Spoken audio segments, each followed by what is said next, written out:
Well, everyone, here we are. We're 50 days away now from Election Day. And as we've been telling you, as I've been telling you, things are going to get intense. And they have. Yesterday, of course, was a second attempt at Trump's life, although this was not nearly as dramatic as the one in Butler, Pennsylvania. Whenever you catch some guy with an AK-47 outside the golf course,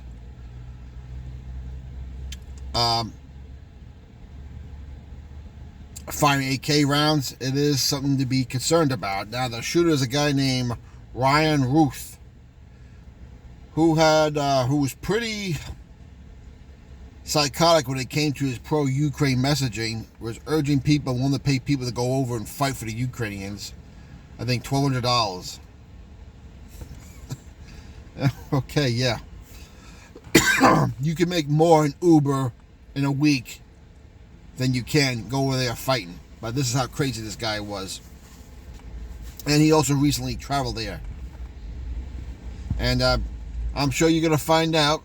Well, they also recovered not only did they recover an AK-47, they also retrieved this guy's GoPro in a backpack. Now, whether the authorities are going to release what we saw in the GoPro, I am not holding my breath. I mean, we still can't get information, the timeline right from the first Trump assassination. So I don't expect nothing from these three-letter agencies if they get involved. Now, as a coincidence, and there are no coincidences, the same day this happened, an affidavit alleging ABC colluded with Kamala Harris to rig the debate happened yesterday. Now, this isn't a surprise. I know they said no one will receive the questions in advance. We knew that was going to be a lie. I mean, although everyone says, oh, Kamala looked a lot better than she usually does. No, she didn't look that good at all. That's how bad she is. I mean, did she look better? Yeah, but the bar is already below sea level, so that is not saying much. But all she did was basically lie, pants on fire, and say, no, you're wrong. And that was it. She didn't answer questions. She's never answered any questions. Don't expect much from her.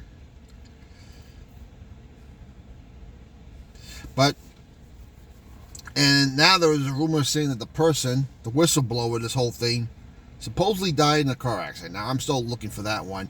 I've not seen any credible sources on that one yet. Who knows? It could be right. But if it did, it might just supposed to be, this is just coincidence. How many coincidences until it's mathematically impossible? Now, former Bill Clinton staffer Rick Webb is calling for an investigation into ABC because he believes, as a former Clinton staffer, that was also rigged. So, a lot's happening. And with 50 days ago, they're not going to stop. They know they can't win. No matter what the media tells you,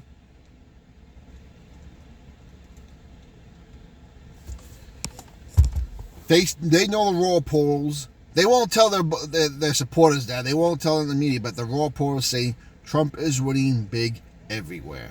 So for all of you who are nervous about that whole debate, he should have said they eat cats and dogs. It gave the media ammunition. The media would come up with ammunition anyway. They would make something up. They would spin it any way they can. This is what they do. Don't expect anything different. These people are on their last legs as well. So, expect another attempt on Trump's life. Now, the Secret Service did see him. They did shoot at him. I believe it was the Florida Sheriff deputies that eventually pulled this guy over and got him. Of course, now the Trump haters now some believe in conspiracy theories and say, oh, this was staged again. Okay, right. So you believe that the Joe Biden administration, who is the head of the CIA and the Secret Service, the FBI, which staged this to help Donald Trump.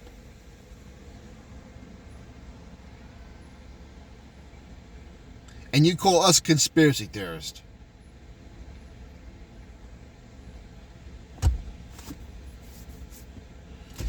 And of course, we know about the earrings now.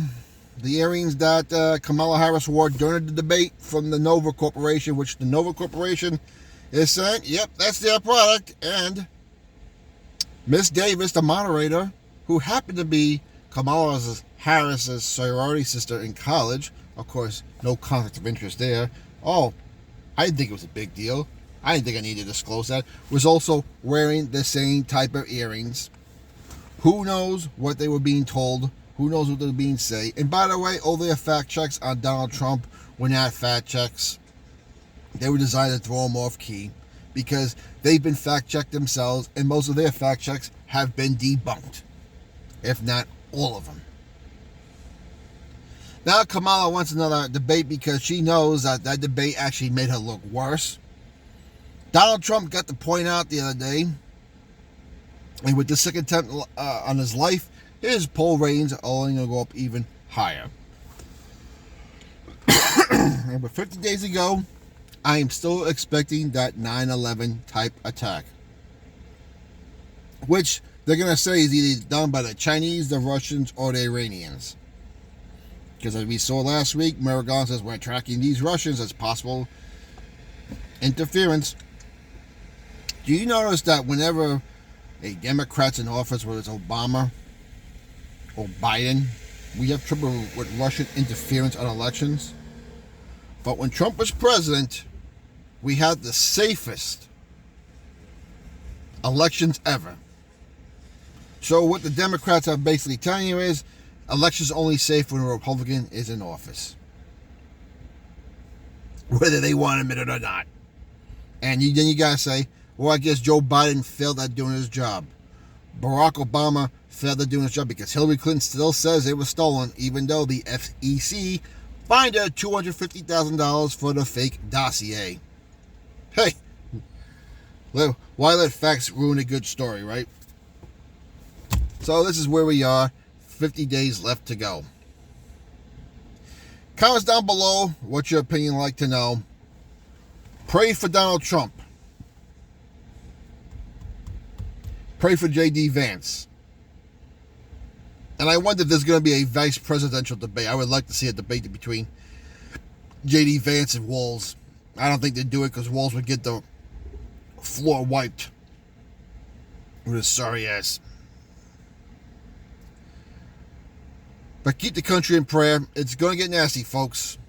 We have 50 days till election, and you get the 76 days after going to the inaugurations. We're going to have a brutal 126 days. They already said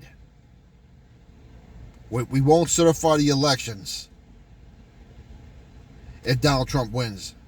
In an interview with CBS, I think it was 60 Minutes, when asked the question, Biden says, will there be a peaceful transfer of power if Trump wins? And he goes, I highly doubt it. Biden's own words. And you can expect him to use the court system. You can expect him to try to delay and cancel the election because of a manufactured terrorist attack. They know they can't win, and they know it's too big to rig this time. So I suggest that you stock up on maybe a little transistor radio, a whole bunch of batteries, flashlights, food, water. You may need it. And if you get a generator, do that also. We've seen a whole bunch of cyber attacks. And if your power grid ever went down for a certain period of time, or even worse, if your sewer ever went down for a period of time, it's going to get ugly.